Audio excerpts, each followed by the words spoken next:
episode of The Phenomenon is sponsored by Audible. Hey everyone, it's Jared. If you've never tried Audible, now is your chance.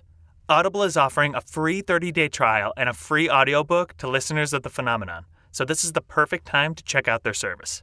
It's super easy and puts tons of amazing content right at your fingertips. Audible has an absolutely huge selection to choose from for listening on your iPhone, Android, Kindle, or MP3 player. For your free 30-day trial and to download your complimentary audiobook, go to audibletrial.com/phenomenon. That's audibletrial.com/phenomenon. PHENOMENON.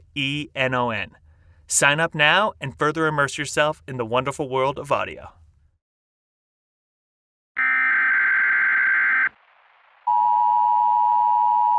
This is the emergency alert system. All programming is discontinued during this global emergency. There has been no advancement in our efforts to mitigate the shards or the tall ones. Visual or physical contact with the shards will result in immediate death. Engagement with the tall ones is highly likely to result in death. Avoid at all costs. Do not look outside.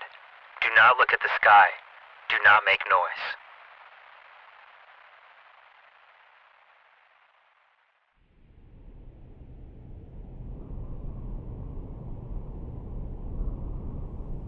What the hell is taking them so long?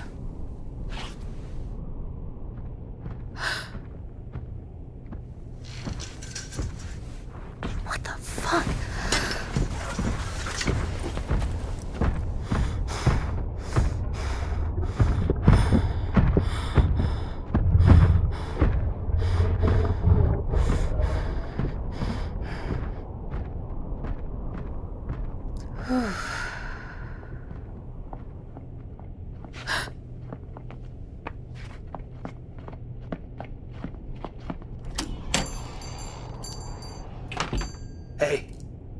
Hey there.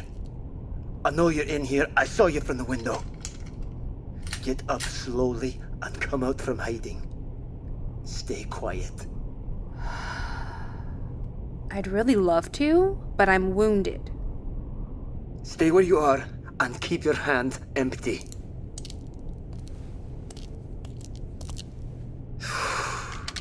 What the hell's got you out here then?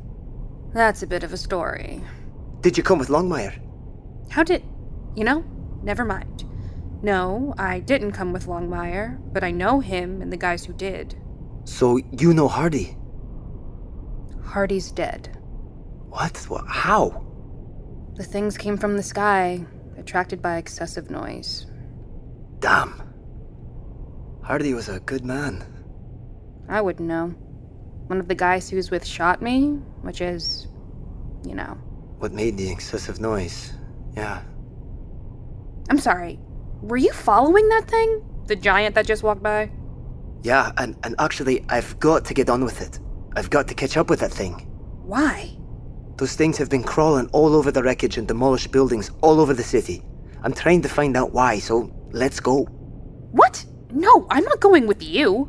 I'm sorry, miss, but yes, you are. These things move like they're on a mission, including scouts ahead of the main group. I was 5 minutes ahead of the pack just behind the scout. Now we've got to move before there's a dozen of them all over us. I've seen what they do to folks they don't expect. We don't want that. My group is inside the museum. Then I imagine they'll be fine. But you're too exposed here. I can't just leave them. With those things coming soon, you don't have much of a choice. Come on, let's get you up. We've got to move. Do it. Put me down. I'm not going with you. Are you crazy?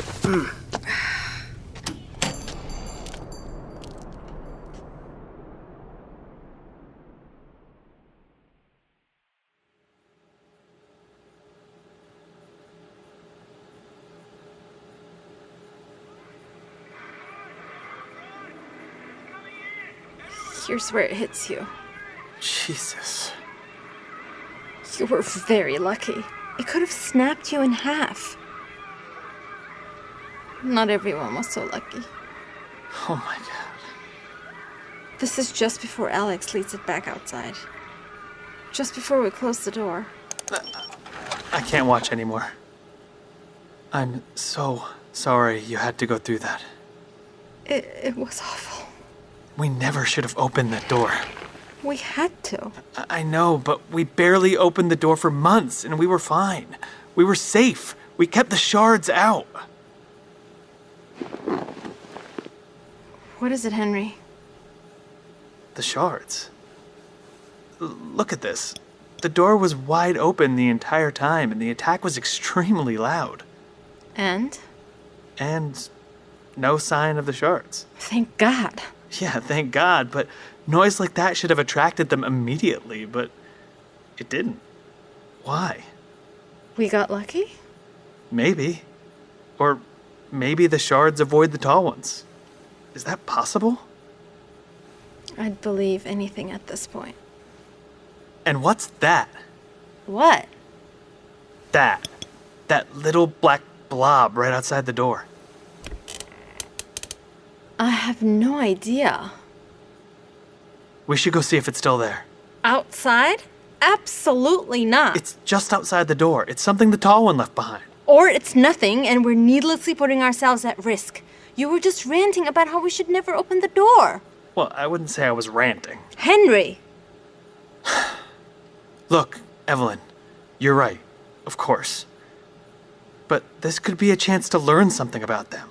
An opportunity to get just a little more info on what we're up against. Fine. But we're not doing anything more than sticking our heads out. Of course. Let's go.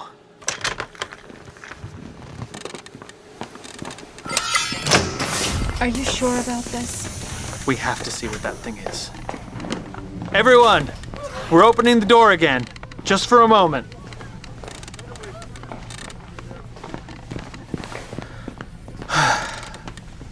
Okay. Here we go again.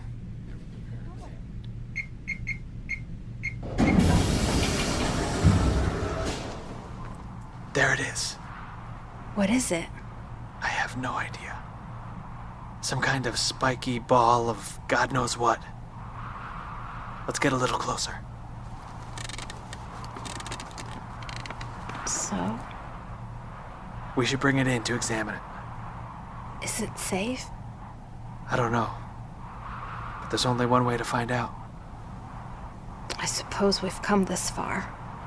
Can you go get us a box of some kind? We need something stronger than a box. I'll empty out the toolbox and bring that. It's metal and has a lock on it. We have no idea what that thing is. Yeah. That's not a bad idea.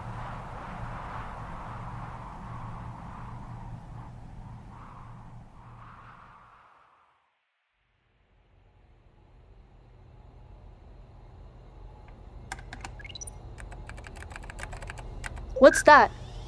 It's a hard drive. What are you copying? You're almost as nosy as Henry was. You're not the only one who's been in touch with someone from the project, you know? Is that right? Yes, it is. I heard from Lucinda. Really? Yep. And how did that happen? She's at the safe house. She was recalled as a priority rescue. That must be nice.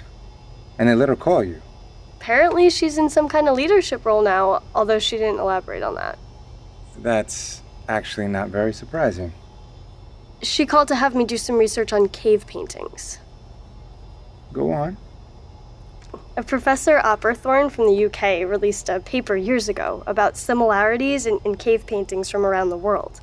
Paintings done at roughly the same time that all depicted the sky as a flame or as a rain of spears or as predatory animals.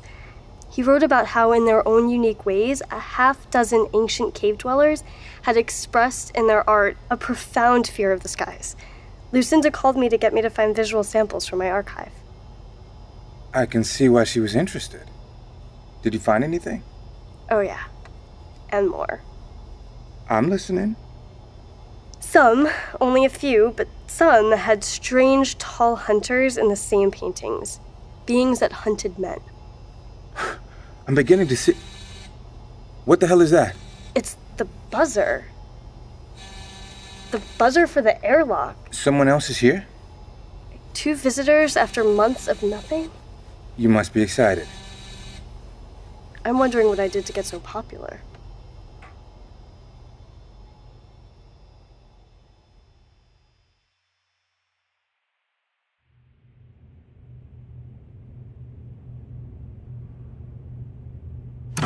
absolutely ridiculous. The Schmidt discovery? Yes! They've found what now appears to be a dead shard on the moon years ago. We've got to get somebody to Washington now to retrieve that thing. Agreed. I've already issued orders to divert the Oregon. Why wasn't this discussed the second everything went to shit? We have one of these things. A dead one. One we could autopsy or scan or... I'm on your side.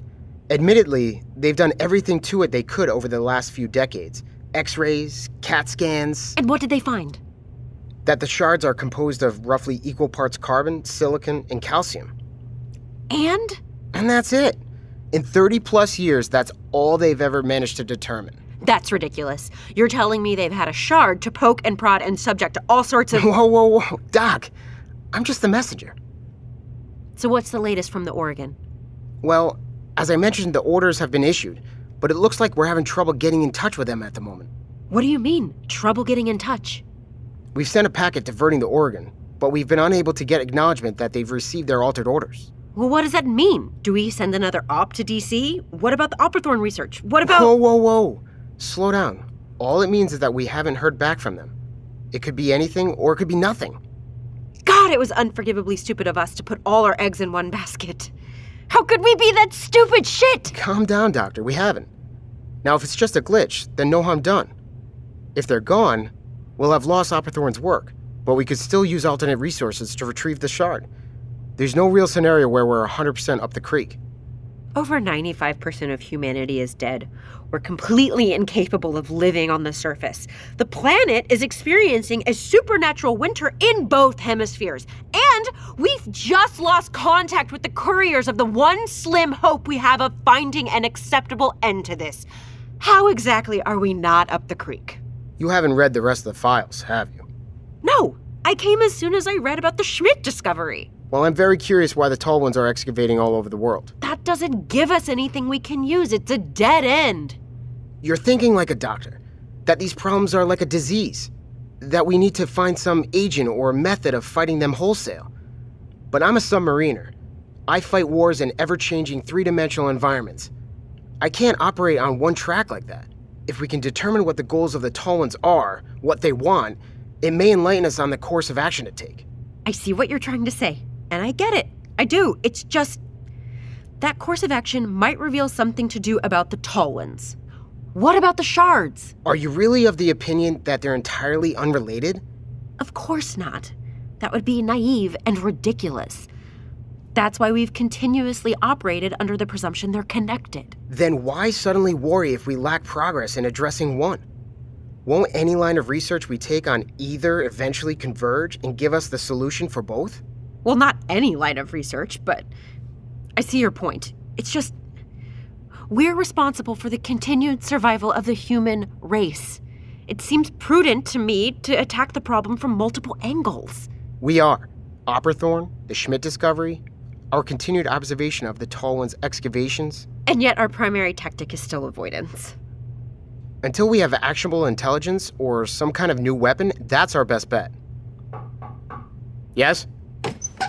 Sir, ma'am, there are 2 military police officers here that say they have an urgent matter to discuss with you. Send them in. Yes, sir.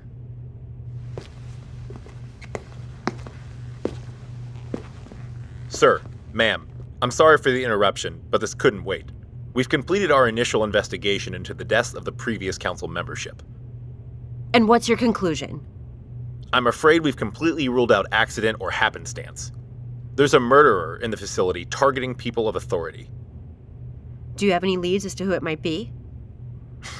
Yes, ma'am, we do. I have to ask you to turn around and put your hands behind your back.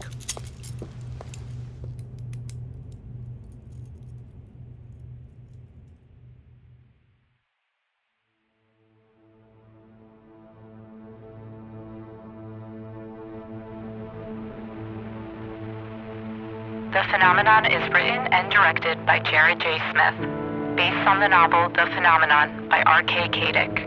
It's produced by Andrew Pomeroy and Jared J. Smith, and co-produced by Öykü Çakar Smith. Sound design and music by Andrew Pomeroy. Cover art by Amanda Pacharski. This episode features the voices of Öykü Çakar Smith, Donovan Christie Jr., Connor Dillon, Jeff Fraser, Leslie Frey, Danielle Mullen, Devin Nelson, Sarah Parchisepi, Andrew Pomeroy, Jared J. Smith, and David Thomas Tao. The Phenomenon is a production of Luciola Creative.